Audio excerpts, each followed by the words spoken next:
ሰላም እንዴት ቆያችሁ ቻናል ቤተሰቦች ይሄንን ቪዲዮ ለመስራት ሳስብ ከራሴ ጋር በጣም ብዙ ተከራክሬያለሁ። ይሄ ጉዳይ ቢቀርብኝ ይሻላል ብዬ አስቤያለሁ፣ አውጥቻለሁ፣ አውርጃለሁ። ነገር ግን ሶሻል ሚዲያ ላይ እንደሚሰራ አንድ ሰው ኃላፊነት ስለተሰማኝና ስለዚህ ጉዳይ በእኔ በኩል ያለውን አስተያየት መናገር አለብኝ። ከዚህ ቪዲዮ የሚማር ሰው ሊኖር ይችላል ብዬ ስላሰብኩኝ ነው ይህንን ቪዲዮ ይዤላችሁ የመጣሁት። ጉዳዩ የሃይማኖት ጉዳይ ነው። ሃይማኖት ደግሞ በጣም ሴንሲቲቭ ኢሹ እንደሆነ አውቃለሁ። በዚህ ቻናል ከዚህ በፊት ስለ ሃይማኖት ስለ ፖለቲካ ምናምን እንደማላነሳ ሁላችሁም ታውቃላችሁ። እዚህ ቻናል የተለቀቀ የትኛውን ቪዲዮ ስሰራ እንደዚህ አስቤ አላቅም። ብቻ ለዚህ ቪዲዮ በጣም ብዙ ሳስብ ነበረ።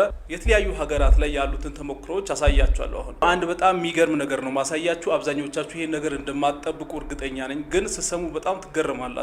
በተለያዩ ሀገራት ላይ የሃይማኖት ክርክሮችና በሃይማኖት ዙሪያ ሶሻል ሚዲያ ላይ የሚከራከሩ ሰዎች እንደዚህ አይነት ኢሹዎች ሲነሱ መጨረሻ ላይ ምን እንደተፈጠረ አሳያችኋለሁ። አሁን ኢትዮጵያም ከሌሎች ሀገሮች በጣም የተለየች ሀገር ናት ብላችሁ እንዳታስቡ።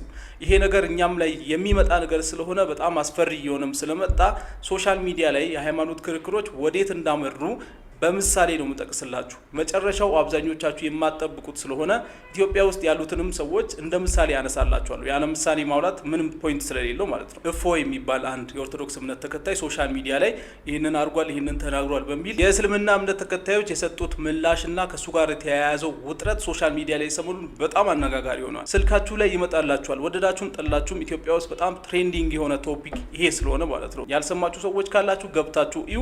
እዚህ ጋር እፎይ ምን አለ የሚለውን ነገር ባነሳ ይበልጥ ውጥረቱን ማክረር ነውና አላነሳም እሱን ነገር። እንደዚህ አይነት ነገሮችን እያዩ ባላየ ማለፍ፣ ዝም ብሎ ማለፍ በኋላ ላይ የሚያመጣው ጉዳት ከባድ ስለሆነ እኔም በኔ በኩል ምንም ለውጥ ባያመጣ እንኳን ጀስት በኔ በኩል ያለውን ሀሳብ ላስቀምጥና የተወሰነ አንድ ሁለት ሰው ጉዳዩን አይቶ በደንብ ድጋሚ እንዲመረምር ሊያደርግ ይችላል ብዬ ስላሰብኩኝ ነው። ሁለት ሰው ያለውን ሀሳብ በዚህ ጉዳይ ያለውን ሀሳብ ከቀየረልኝ ይበቃኛል። እኔ ሁሉንም ሰው የሚቀይር አቅምም የለኝም። ይህን ያክል ትልቅም ተቀባይነት አለኝ ብዬ አላስብም። ነገር ግን ቢያንስ አንድ ሰው ሁለት ሰው በዚህ ጉዳይ ያለውን ነገር ቢረዳልኝና ይሄ ነገር ሊያመጣ የሚችለውን ጉዳት አንደርስታንድ ቢያደርግልኝ በቂ ነው ለኔ። ምናልባት ይሄ ቪዲዮ ብዙ ተመልካች ቢያገኝና ብዙ ሰው በዚህ ነገር ቢቀየር ደስ ይለኛል እና ባካችሁ ይሄን ቪዲዮ ላይክና ሼር ለማድረግ ሞክሩ ሁላችሁ ማለት ነው። ሌላም ምሳሌዎችን ልጨምርላችሁ። እንደምታስታውሱት እንዳልካቸው ዘነበ፣ ናንሲ የምትባል የሳሚ እናት፣ ዘማሪ ሐዋዝ፣ እነዚህ ሰዎች ሃይማኖቶቻቸውን ሲቀይሩ ሶሻል ሚዲያ ላይ ምንድን ነው የተፈጠረው፣ ሰው ምን አይነት አስተያየት እየሰጠ ነበር በሚለው አሁንም ዲቴይል አልገባም። ምክንያቱም ያለውን ውጥረት ማባባስ ነው እንጂ ምንም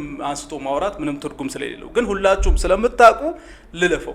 ብቻ እነዚህ እየተፈጠሩ ያሉ ነገሮች በአጠቃላይ ምንድን ናቸው? በሌሎች ሀገራትስ ተፈጥረዋል ወይ? ለማንኛውም እነዚህ እየተፈጠሩ ያሉ ነገሮች ምንድን ናቸው? በሌላ ሀገሮችስ ተመሳሳይ ነገር ተፈጥሯል ወይ? መጨረሻቸውስ ምን ሆነ የሚለው ነው ማነሳላችሁ። ምክንያቱም ከሌላ ሀገሮች ካልተማርን እኛም ተመሳሳይ እጣ ፈንታ ስለሚገጥመን ማለት ነው። የተለያዩ ሀገራት ላይ ሃይማኖትን በሚመለከት የተፈጠሩ ነገሮችን ከተለያዩ ሪሰርቾች ያገኘኋቸውን አንድ በአንድ ስቴፕ በስቴፕ አድርጌ ልንገራችሁ። ይህንን የሶሻል ሚዲያውን ክርክር ጨምሮ ማለት ነው። መጀመሪያ አካባቢ የተለያዩ ሀገራት ላይ እምነት ከመንግስት በላይ ነበረ። ሃይማኖት ከሚያስተዳድረው መንግስት በላይ ሀገሪቷን የመቆጣጠር ፓወር የነበረው ነገር ነበረ። ኦፍኮርስ የተለያዩ ሀገራት በተለያየ ሃይማኖት ይመራሉ። ነገር ግን እነዚህ ሀገራት ላይ የሚከተሏቸው ሃይማኖቶች ከመንግስት ራሱ በላይ ፓወር ነበራቸው በዛ ጊዜ ማለት ነው። ከዛ ምን እየሆነ መጣ? ሰዎች በግሎባላይዜሽን ምክንያት አንዱ ሀገር ከሌላው ሀገር ጋር ሲቀላቀል፣ ህዝቡ ሲቀላቀል የተለያዩ ሃይማኖቶች በአንድ ሀገር ላይ መኖር ጀመሩ። ከዛም በኋላ እነዚህ የተለያዩ አይዲዮሎጂዎች፣ የተለያዩ ሀሳቦች መነሳት ጀመሩ። ሰዎችም የተለያዩ ሃይማኖቶችን መከተል ጀመሩ አንድ ሀገር ውስጥ ማለት ነው። በተለያዩ ሀገራት በእነዚህ ሃይማኖቶች ምክንያት የተለያዩ ጦርነቶች ተፈጥሮ ነበር፣ የተለያዩ ነገሮች ተደርጎ ነበር። ምክንያቱም ሃይማኖት በጣም ሴንሲቲቭ ጉዳይ ስለሆነ ማለት ነው። በዛ ጊዜ ሶሻል ሚዲያ አልነበረም። በዛ ጊዜ ጋዜጣ እንኳን በትክክል እንትን የሚባልበት ጊዜ አልነበረም።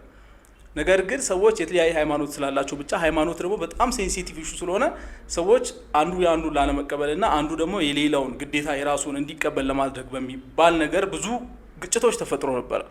ከዛም በኋላስ የተለያዩ ሀገራት ላይ ያሉ ሃይማኖቶች ምን እየሆኑ መጡ ማለት ነው? የገንዘብ መስሪያ እየሆኑ መጡ። ሰዎች መሪዎች ሃይማኖትን ለገንዘብ ለራሳቸው ገንዘብ መጠቀም ጀመሩ ማለት ነው። ኢትዮጵያ ውስጥም ይሄንን በትንሹ አሁን እያያችሁ ነው ብያስባለሁ። ምን በትንሹ በግብዳው ነው እንጂ ሰዎች ሃይማኖቶቻቸውን በመጠቀም የሚከተሏቸው ሰዎች ለሃይማኖት ሰው እንደሚሞት ስለሚያውቁ ያንን አድቫንቴጅ በመውሰድ ከሰዎች ላይ ገንዘብ መስራት ይጀምራሉ ማለት ነው። ሀብታም መሆን ጀመሩ። ከዛ አንድ ነገር መፈጠር ጀመረ ሁሉም ሀገራት ላይ ማለት ነው።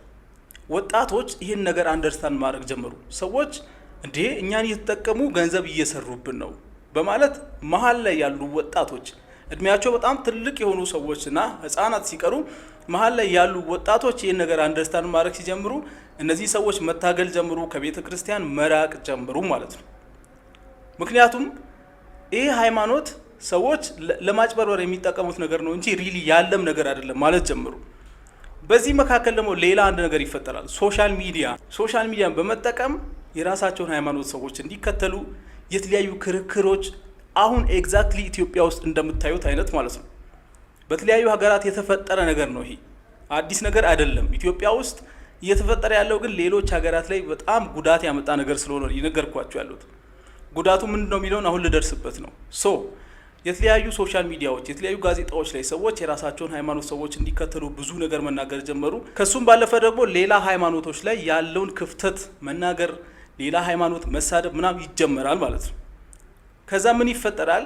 ሰዎች ኦሬዲ በዚህ ምክንያት ከቤተ ክርስቲያን እየወጡ ነው ያሉት፣ ከቤተ መቅደስ እየወጡ ነው ያሉት፣ ከመስጊድ እየወጡ ነው ያሉት። ምክንያቱም ሰዎች ይህንን ሃይማኖት እንደ አድቫንቴጅ እየወሰዱባቸው የተለያየ ገንዘብ ምናምን እያሉ ስለሆነ ወጣቶች ከቤተ መቅደስ እየወጡ ባሉበት ሰዓት ይሄ ነገር ደግሞ በተጨማሪ ከሃይማኖቶቻቸው እንዲርቁ አደረገ ማለት ነው። ነገር ግን ስለ እነሱ ሃይማኖት ኔጌቲቭ ነገር በተወራ ቁጥር ሶሻል ሚዲያ ላይ አንደኛ የሃይማኖት ጠበቃ ሆኖ የሚወጣው ወጣት ለራሱ የራሱን ቤተ ክርስቲያን፣ የራሱን ቤተ መቅደስ፣ የራሱን መስጊድ ሄዶ የማይታደም ወጣቱ አሁን ኢትዮጵያ ውስጥ ለምሳሌ ማለት ነው አንድ ሰው ስለ ሃይማኖቱ ያስተምራል ብላችሁ አስቡ። ቲክታክ ላይ ላይቭ ላይ ገብቶ አንድ ሰው ስለ ሃይማኖቱ ቢያስተምር የራሱን ሃይማኖት የራሱን ትምህርት ቁጭ ብሎ ቢያስተምር ስንት ሰው ይከተለዋል?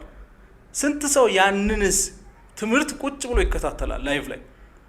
ነገር ግን በተቃራኒው ደግሞ ከሌላ ሃይማኖት ጋር ክርክር ውስጥ ቢሆን ይሄ ሰው፣ ከሌላ ሃይማኖት ጋር ግጭት ውስጥ ቢሆን ይሄ ሰው፣ ከሌላ ሃይማኖት ጋር የሚያጣላ ነገር እያደረገ ቢሆን ስንት ሰው ይመለከተዋል? እርግጠኛ ነኝ የራሱን ሃይማኖት ትምህርት እያስተማረ ባለበት ሰዓት 100 ሰው ቁጭ ብሎ አይከታተለው። ነገር ግን ከሌላ ሃይማኖት ጋር ግጭት ላይ በሚሆንበት ሰዓት 30-40 ሺህ ሰው ይከታተለዋል። ይሄ ሌሎችም ሀገራት ላይ በተመሳሳይ የተፈጠረ ነገር ነው። እስቲ ሁላችሁም በአካባቢያችሁ ያለ ቸርች፣ በአካባቢያችሁ ያለ ቤተክርስቲያን፣ መስጊድ ሂዱ። ከድሮ አንጻር የወጣት ቁጥር እንዴት ነው? ትልቅ ሰዎችና ህፃናት አሉ፣ ይገባኛል። ትልቅ ሰዎች ሃይማኖታቸው ስለሚያከብሩ ይሄዳሉ። ልጆች ደግሞ እነዚህ ትልቅ ሰዎች ይዘዋቸው ስለሚሄዱ ይሄዳሉ። እስቲ ወጣቱን መሀል እድሜ ላይ ያለውን ወጣት ተመልከቱ። ስንቱ ወጣት ነው ቤተክርስቲያን በትክክል እየሄደ ያለው? ስንቱ ወጣት ነው መስጊድ በትክክል እየሄደ ያለው? ስንት ወጣት ነው ሃይማኖቱን በትክክል እየተከታተለ ያለው? ነገር ግን ሶሻል ሚዲያ ላይ ስለ ሃይማኖቱ የሆነ ነገር ሲወራ፣ በሃይማኖቶች መካከል ሶሻል ሚዲያ ላይ ግጭት ሲፈጠር በጣም ብዙ ወጣት ነው የሚመጣው። ይሄ ሌላ ሀገሮች ላይ የተፈጠረ ነገር ነው እየነገርኳቸው ያሉት። ከዛ መጨረሻቸው ምን ሆነ? እነዚህ ሀገራት ሰዎች ያን ሁሉ ነገር ብለው በቃ ሃይማኖቶቻቸውን ዲፌንድ ለማድረግ በጣም ብዙ ሰው ተሳድቦ በጣም ብዙ ነገር አድርገው መጨረሻ ላይ ግን ሃይማኖቶቻቸውን ይዘው ቀጠሉ? አልቀጠሉም። መጨረሻ ላይ የመጣው በሚገርማችሁ ሁኔታ በተለይ በአውሮፓ ሀገራት ማለት ነው መጨረሻ ላይ የመጣው ምንድነው ታውቃላችሁ? ኤቲዝም፣ ሃይማኖት አልባ ነው የሆኑት አብዛኞቹ ሰዎች። ይሄ አሁን ፊድ የምታደርጉት ነገር ማለት ነው ሶሻል ሚዲያ ላይ አንዱ የአንዱን ሃይማኖት አንዱ ስለ አንዱ ሃይማኖት የተለያየ ነገር ሲያወራ የራሱን ሃይማኖት ማስተማር የራሱን እምነት የራሱን ትምህርት ማስተማር ትቶ የሌላውን ሃይማኖት ማንቋሸሽ የሌላውን ሃይማኖት ብዙ መናገር ምናምን የሚለው ነገር ማለት ነው መጨረሻ ላይ የሚያመጣው ነገር ምንድነው መሰላችሁ? እነዚህ ሰዎች ሶሻል ሚዲያ ላይ ያ ነገር ሲነገራቸው ስለ ሃይማኖቶቻቸው ያ ነገር ሲነገራቸው በጣም ሴንሲቲቭ ይሆናሉ፣ ይከራከራሉ ምናምን። ስቲል ግን አእምሯቸው ላይ ያ ነገር ይቀመጣል የተባሉት ነገር ማለት ነው። ያ ሶሻል ሚዲያ ላይ ስለ ሃይማኖቶቻቸው የተነገራቸው መጥፎ ነገር አእምሯቸው ላይ ተቀምጦ ግን ስቲል ሃይማኖቶቻቸውን በጣም ዲፌንድ ማድረግ ስለሚፈልጉ ብዙ ነገር ይላሉ። ያንን ስለ ሃይማኖቶቻቸው የተቀመጠውን ጭንቅላታቸው ላይ የተቀመጠውን ነገር ለማውጣት የሚያስፈልገው ነገር ምን ነበረ? የራሳቸው ቤተ እምነት ሄዶ እዛ መማር፣ ይሄ ነገር ልክ ነው ወይስ አይደለም፣ እንዴትስ ነው የተፈጠረው የሚለውን ነገር መማር ሲኖርባቸው እነዚህ ልጆች እነዚህ ወጣቶች ቤተክርስቲያን ስለማይሄዱ መስጊድ ስለማይሄዱ ምን ተጀመረ? ያ ነገር አእምሯቸው ላይ ቁጭ ብሎ ዘለቀ ማለት ነው። ከዛስ አይ በቃ ይሄ እንደዚህ ከሆነ እውነትም ፈጣሪ ልክ አይደለም፣ እውነትም ፈጣሪ የሚባል ነገር የለም ማለት ጀመሩ። ለዚህ ደግሞ ምሳሌ ልነግራችሁ ይችላሉ። አሁን በምዕራባውያን አሜሪካ፣ እነዚህ አውሮፓ ሀገራት ላይ በየአመቱ ማለት ነው ወደ 3000 ቤተ ክርስቲያኖች ወደ 3000 ቤተ እምነቶች ይዘጋሉ። ለምን? ሰው ስለሌለ። ከዛስ በተቃራኒው ከሃይማኖት በተቃራኒ ያሉ ነገሮች ደግሞ እየተስፋፉ ነው። አይታችሁ ከሆነ ማለት ነው ግብረ ሰዶማዊነት፣ በጣም የሚያስጠሉ ነገሮች። እነዚህ ነገሮች አክቹአሊ መጽሐፍ ቅዱስ ላይ አንድ በአንድ ቃል በቃል የተጻፉ ነገሮች ናቸው። የመጨረሻው ዘመን ሲመጣ የሚመጡ ነገሮች ናቸው። እናም አክቹአሊ የመጨረሻው ዘመን እየደረሰን ያለው ማለት ነው። ነገር ግን ይሄ ሁሉ ነገር አስፈላጊ ነው ወይ? አሁን ሰዎች ማለት ነው ሶሻል ሚዲያ ላይ የማይረዱት ነገር መሰላችሁ? የእነሱን ሃይማኖት ወግኑ ወይ የእነሱን ሃይማኖት ደግፈው የሌላውን ሃይማኖት የተለያየ ነገር ሲል ምን ሲል ሰው በቃ በጣም ደስተኛ ይሆናል፣ ውስጡ ደስ ይለዋል ምናምን። ነገር ግን በዚሁ መልክ ከቀጠልን መጨረሻ ላይ የሚፈጠረው ይሄ ነው፣ አይቀርልንም። በአጠቃላይ ስለዚህ ነገር ማለት እንፈልገው ነገር ምንድን ነው? መጨረሻው ያስፈራል። ይሄ ነገር ጥሩ አይደለም። አዎ በሃይማኖቶች መካከል ንግግር ያስፈልጋል። ሰዎች ትክክለኛ የሚሉትን ነገር መርጠው መግባት አለባቸው። ገብቷቸዋል? ሰው ይሄ ትክክለኛው መንገድ ነው፣ ይሄ ትክክለኛው መንገድ ነው ብሎ የራሱን እምነት ይይዛል። ነገር ግን የሆነ ጊዜ ላይ አይ የያዝኩት እምነት ትክክል አይደለም፣ ይሄ በዚህ መልኩ ትክክል አይመስለኝም፣ ይሄኛው ይሻለኛል ሊል ይችላል። ሰው መብቱ ነው። ያንን እንዲያደርግ በሁለቱ እምነቶች መካከል ያለው ኮንቨርሴሽን በጣም ጤነኛ መሆን አለበት እንጂ በጣም የሰውን ነገር በሚያንቋሽሽ መልኩ መሆን የለበትም።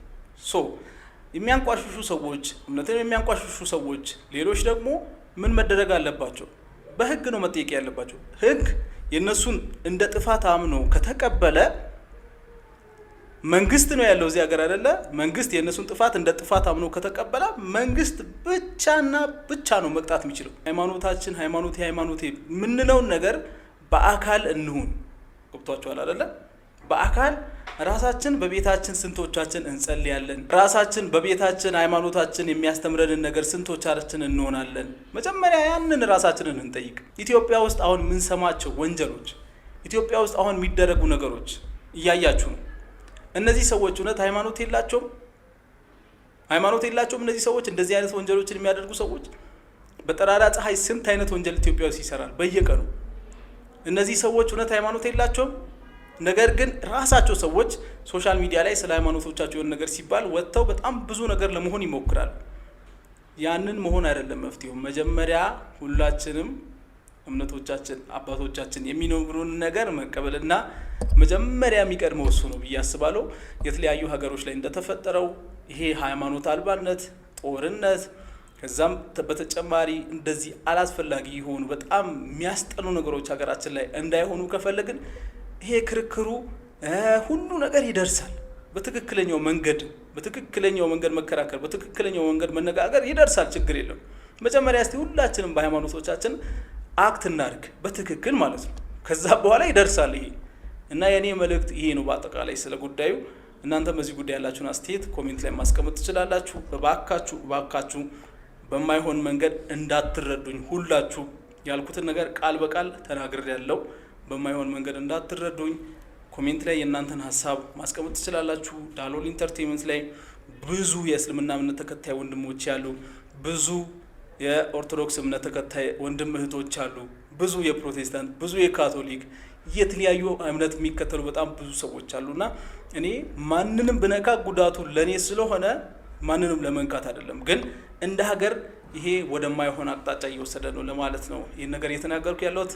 አመሰግናለሁ። ብዙዎቻችሁ ቤታችሁ ሆናችሁ ቪዲዮ በመስራት ብቻ ገንዘብ መስራት ትፈልጋላችሁ። ግን የአብዛኛው ሰው ችግር ወይ የቪዲዮ አይዲያ የለውም ወይ ደግሞ ቪዲዮ የሚቀርጽበት በቂ እቃ የለውም። እነዚህ ሁለት ችግሮች ቢቀረፉላችሁ ስንቶቻችሁን ለመስራት ዝግጁ ናችሁ? ባለፈው እንደነገርኳችሁ የኮንቴንት ክሬሽን ኮርስ ጀምረናል። በዚህ ኮርስ በጣም ትልቁ የምትጠቀሙት ነገር በእኛ ካሜራ በእኛ ኮምፒውተር እየቀረጻችሁ ኤዲት እያደረጋችሁ ስልጠናችሁን ትወስዳላችሁ። እኛ ራሳችን እናንተን ቪዲዮ መስራት እናስጀምራችኋለን። ነገ ጀምራለሁ፣ የዛሬ ዓመት ጀምራለሁ እያላችሁ ቀጠሮ ለራሳችሁ እየሰጣችሁ የቆያችሁ ሰዎች ይሄ ለእናንተ ትልቅ እድል ነው። እዚህ ጋር እንደምታዩት ኢትዮጵያ ውስጥ በጣም ተወዳጅ የሆነ የመጣውን የፖድካስት ቪዲዮ አሰራር እንዴት እንደሚሰራ ሳውንድ ሲስተሙን፣ ሁሉንም ነገሮች እያሳየዋቸው ነበር። ለመስራት የወሰናችሁ ሰዎች ብቻ ደውሉልን። ሙሉ ዋጋው 8500 ብር ነው። ስልጠናው የሚፈጀው 28 ቀናት ብቻ ነው። ክፍለ ሀገር ወይም ውጭ ሀገር ያላችሁ ሰዎች ደግሞ ስልጠናውን በኦንላይን መውሰድ ትችላላችሁ።